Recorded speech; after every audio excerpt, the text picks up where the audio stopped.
The passages were a pretty tight fit. They'd obviously been built for smaller hands and bellies.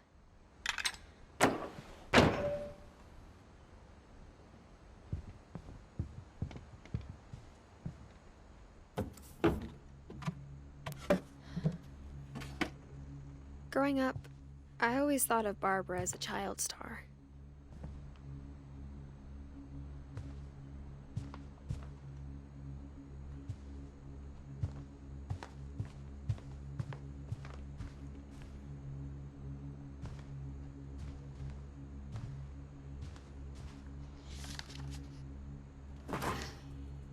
Of all the stories people wrote about Barbara's death, I'm surprised Edie saved this one.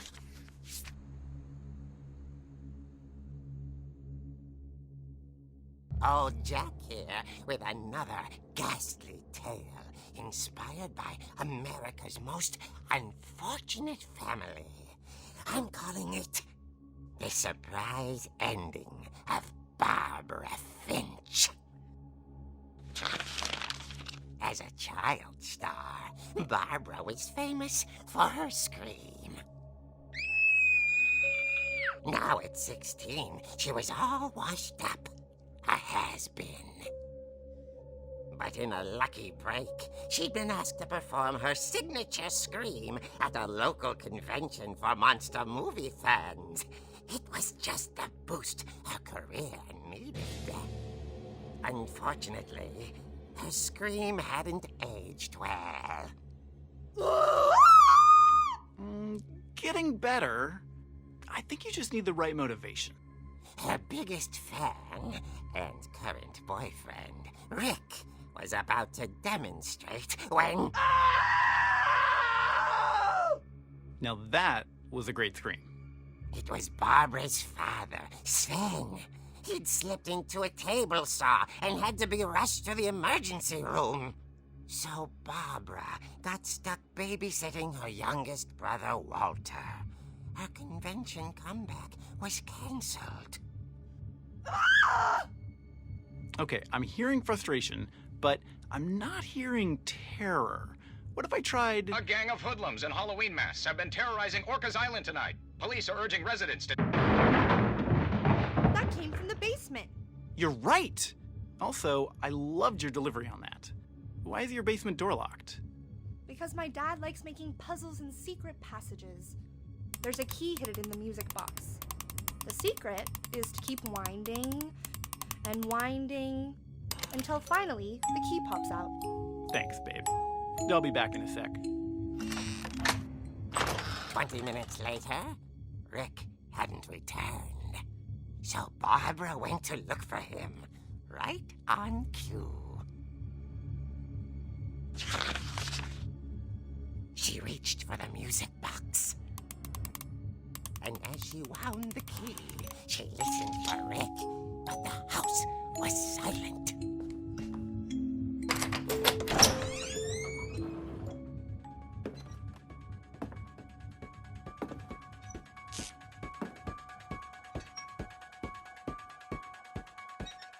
She found Rick's crutch and imagined the worst.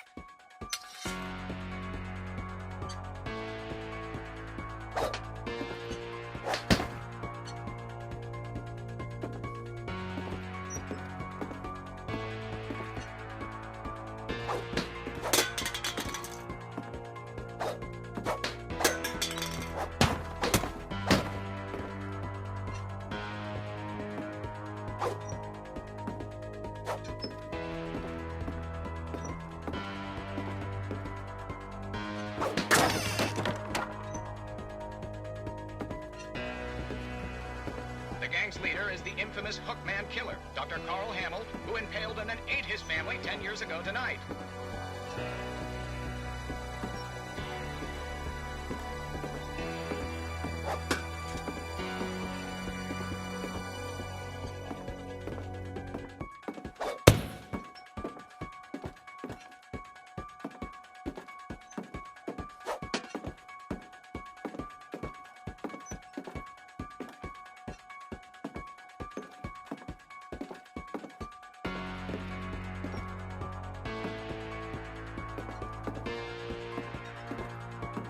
old fridge rattled and grew still.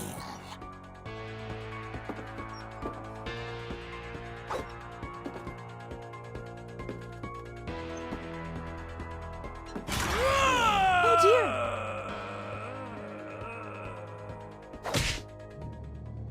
Oh! Rick?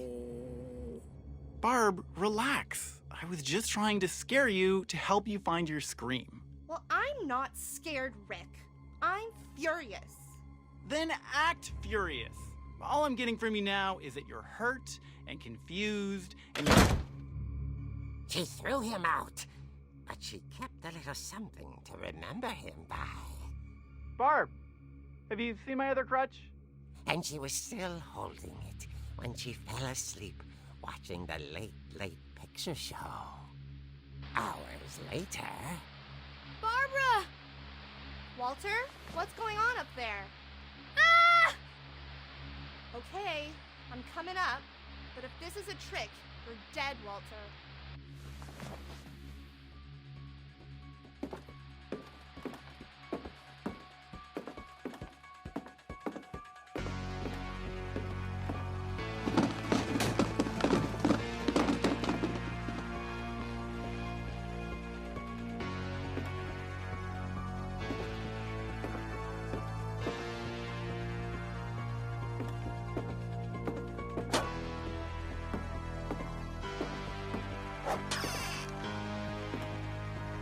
Walter, are you there?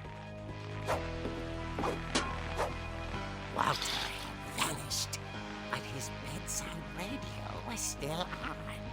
Orcas Island police describe the man as 6 feet tall, with a steel hook for a hand.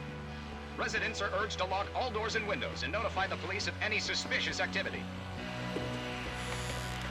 Barbara turned, saw the hook man, and was speechless. He was quite smashing. And where he was, he couldn't get enough of Barbara. Okay, Barbara, there's gotta be... That night, she played her part beautifully.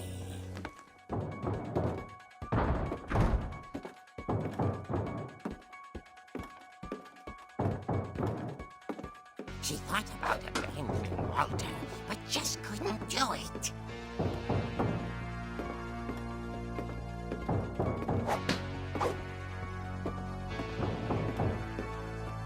Molly's door hadn't been opened in years. The hinges grow.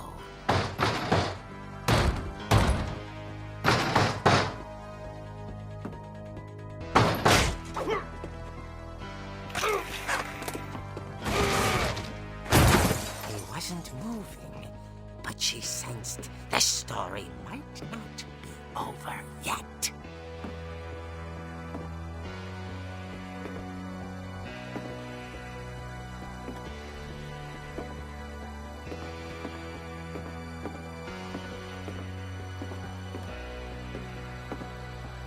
The hookman had vanished.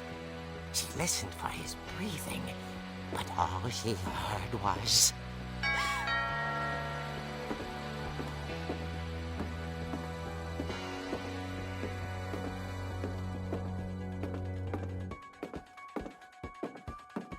Someone at the door was dying to speak to young Barbara.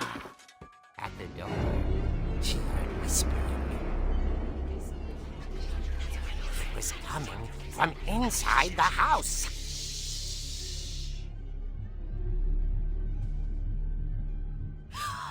Oh dear. The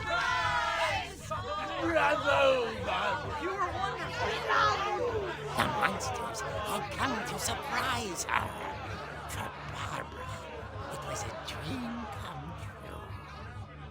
Then she saw what kind of monsters they were, and she realized what was about to happen.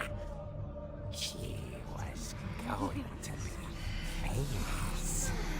And with her final breath, Barbara Finch gave the performance of her life.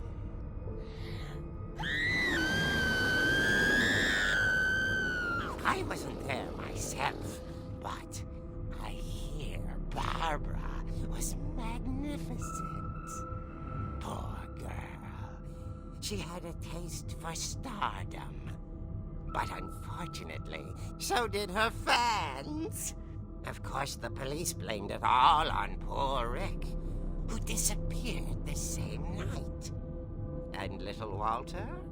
Hiding under his bed the whole time. He took it all pretty hard, but that's another story.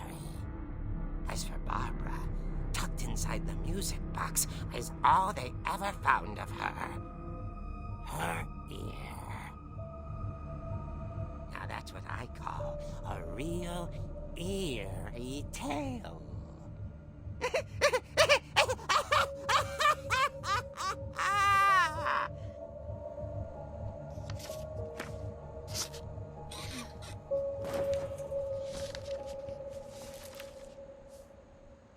Edie told me all Barbara wanted was to be remembered, as absurd as that comic was. Maybe what Edie saw was a happy ending.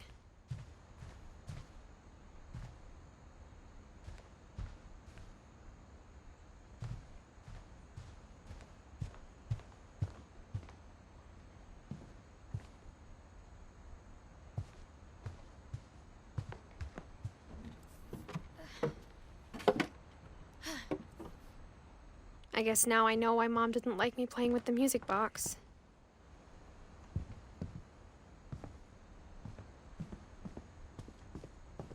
Whenever people ask me about my family, the first thing they always want to know about is Barbara.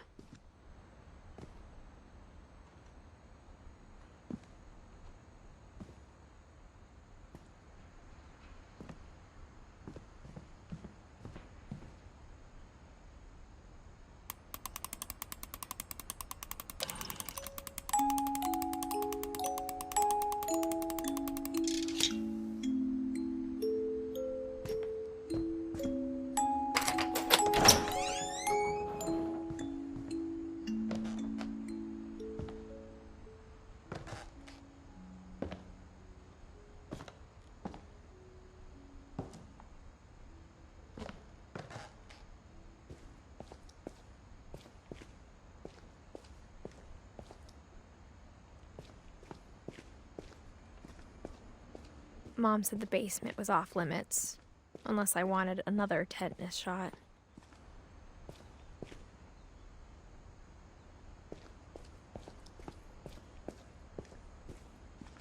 I saw Edie sneak down to the basement once, carrying packages.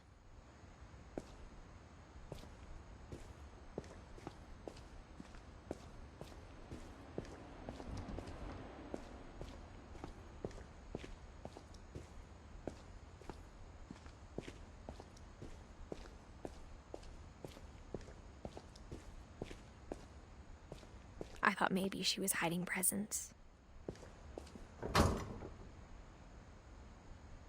It turned out she was hiding a lot more than that.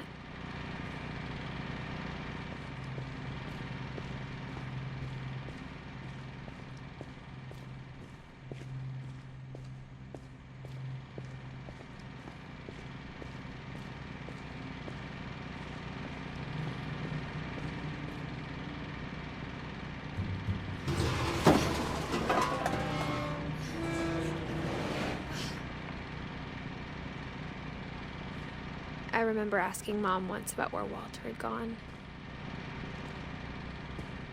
She said after Barbara died, he got as far away as he could. If there's a pattern in all these stories, I think it's that none of us has gotten very far.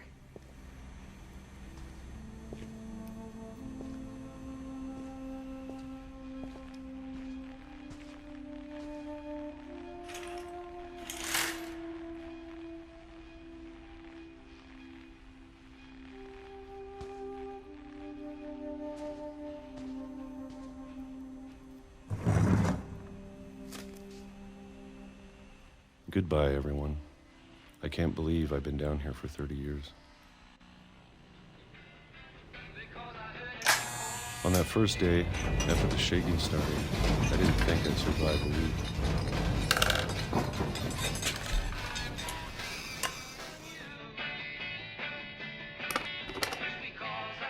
But after a few days, I settled into a routine.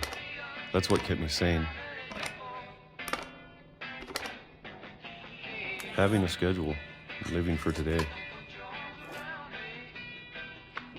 I always expected to be dead tomorrow. But if you wait long enough, you get used to anything.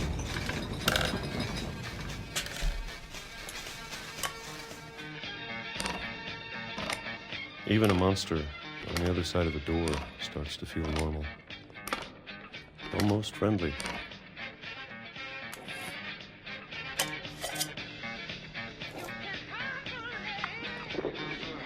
And then one day, everything just stopped. Whatever that thing was, it was gone. Maybe it got tired of waiting. Or maybe I just got tired of being afraid.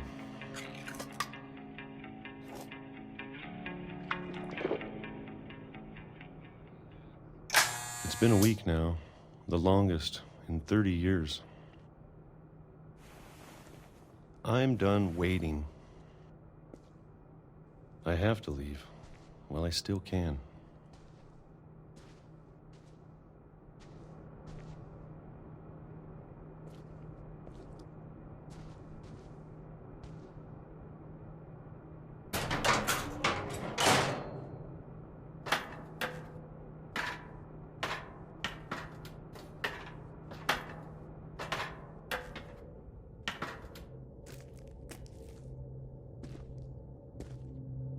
I know it's out there, somewhere. Whatever killed Barbara and Molly and Calvin. Maybe this is all a mistake. But I need to stop living the same day. Even if it kills me.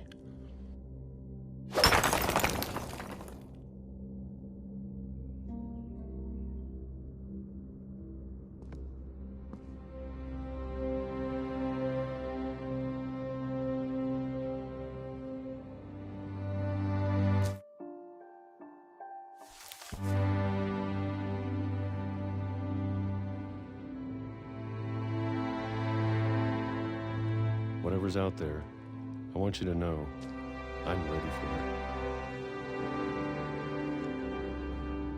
I'm going to appreciate all of it, especially the food.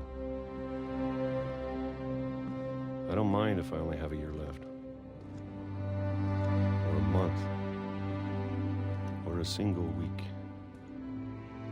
I'd be happy with one new day. I can already imagine the sun on my face.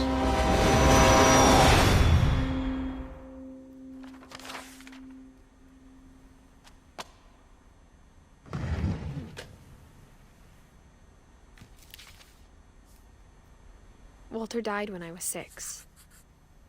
I can't believe my mom never told me he was down here.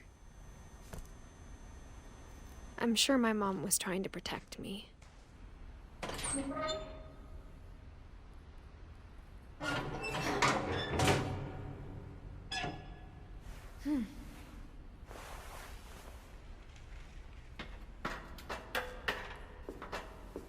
Maybe she was afraid I'd end up like Walter.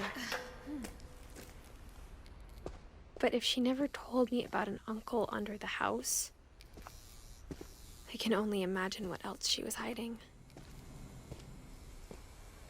I don't want to make the same mistakes she made. Trying to bury something that's still alive.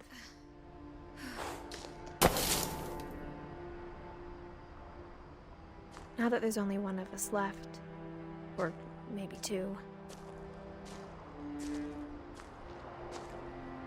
I thought it was time I heard the stories for myself. And found out what happened to everyone else. But now I'm worried the stories themselves might be the problem. Maybe we believed so much in a family curse, we made it real.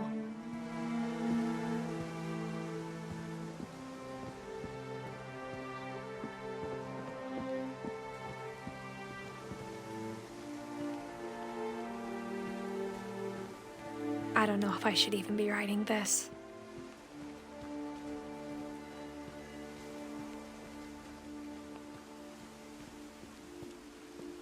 Maybe it'd be better if all this just died with me.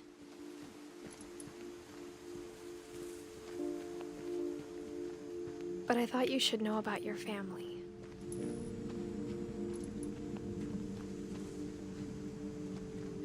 And the history you're a part of.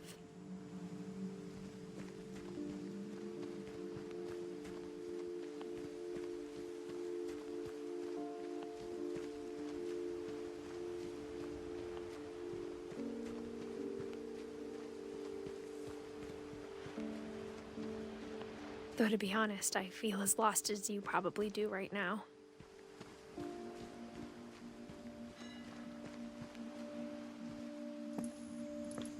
I think the people in these stories believed them, for what that's worth.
And when you look at the house, that history of imagination and stubbornness and madness, any of it seems possible.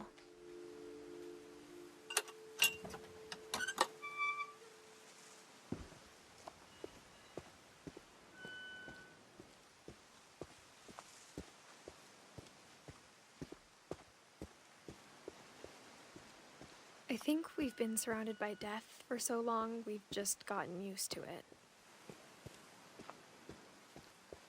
What kind of family finishes building a cemetery before starting the house?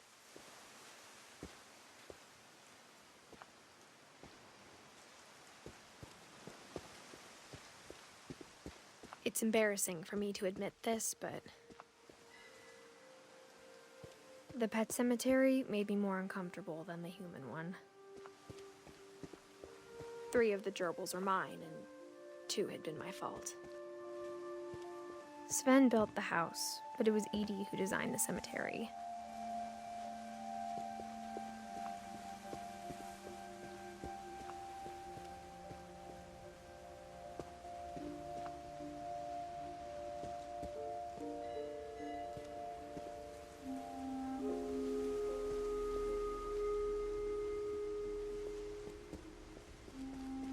I'm sure Odin's monument had been Edie's idea. My mom was always trying to move on, but for Edie, the past never went away.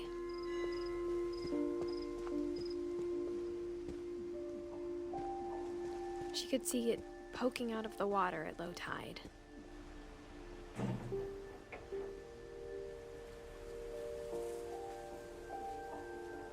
Edie said she dreamed about the old house every night.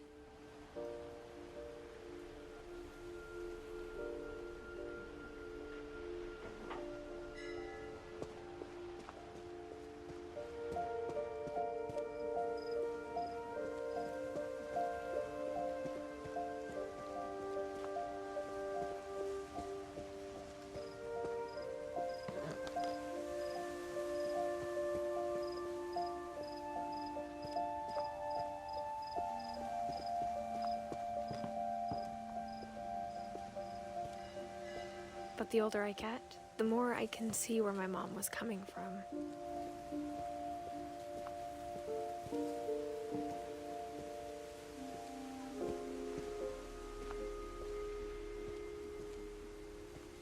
She lost 2 of her brothers, just like I did. I get why she tried so hard to protect us.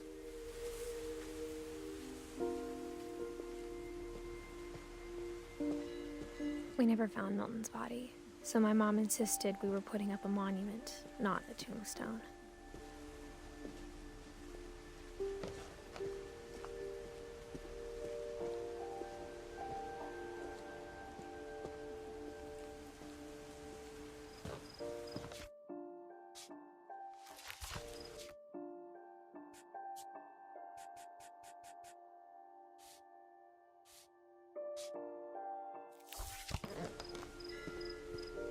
Edie's side was always easier for me to understand.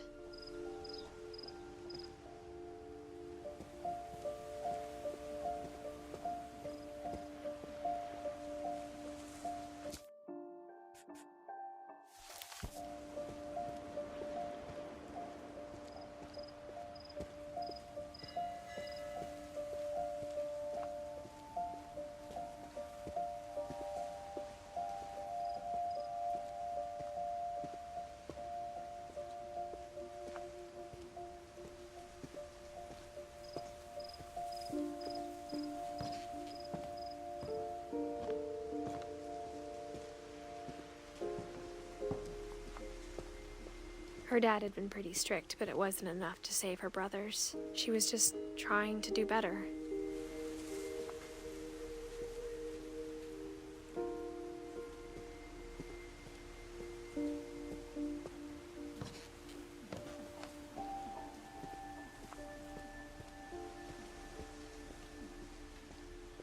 There's so many things I wish I could ask my mom now. Part of me thinks this is what she wanted all along. For me to come back someday and find everything out for myself.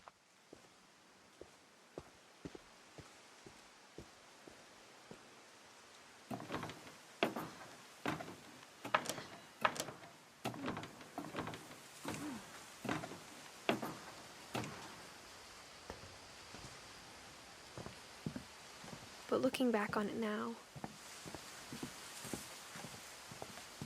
if she told me there was going to be so much climbing, I never would have come when I was 22 weeks pregnant.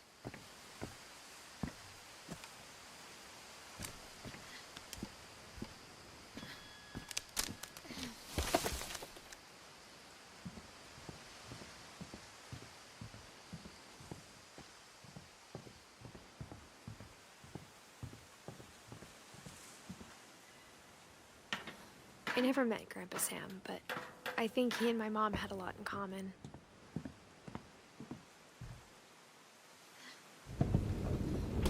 They were both pretty intense.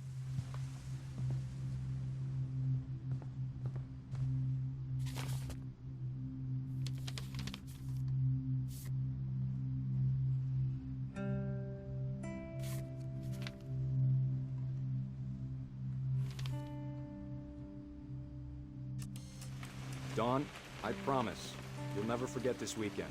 Yes, sir. These memories are gonna last a lifetime. Hmm? Perfect. Am I gonna have to shoot anything? It's gonna rain the whole weekend, isn't it?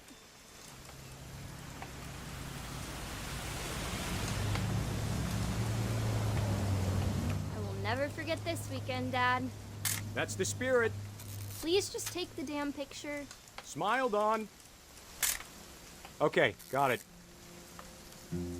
I'm gonna take some some pictures, okay? Just be careful. That camera's older than you are.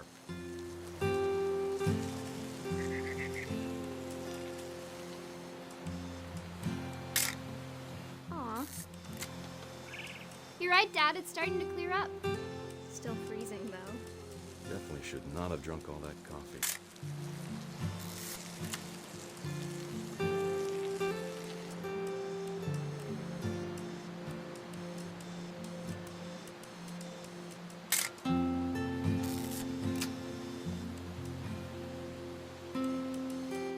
Nothing quite like being outside.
Oop.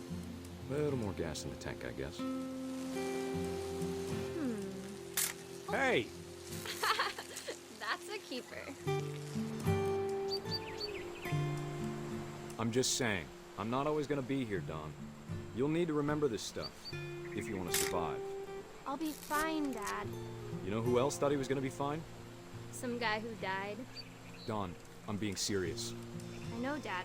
You're always serious. Doesn't being out here make you want to chill out? Well, to tell you the truth, I haven't been out here in 20 years.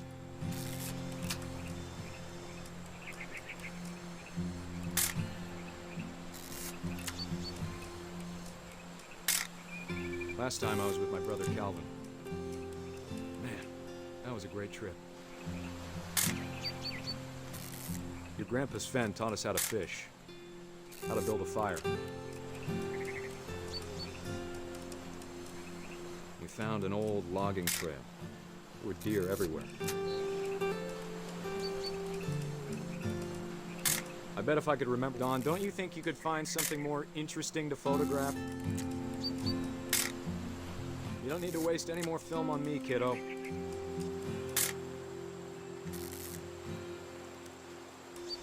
Give me a minute to check the map.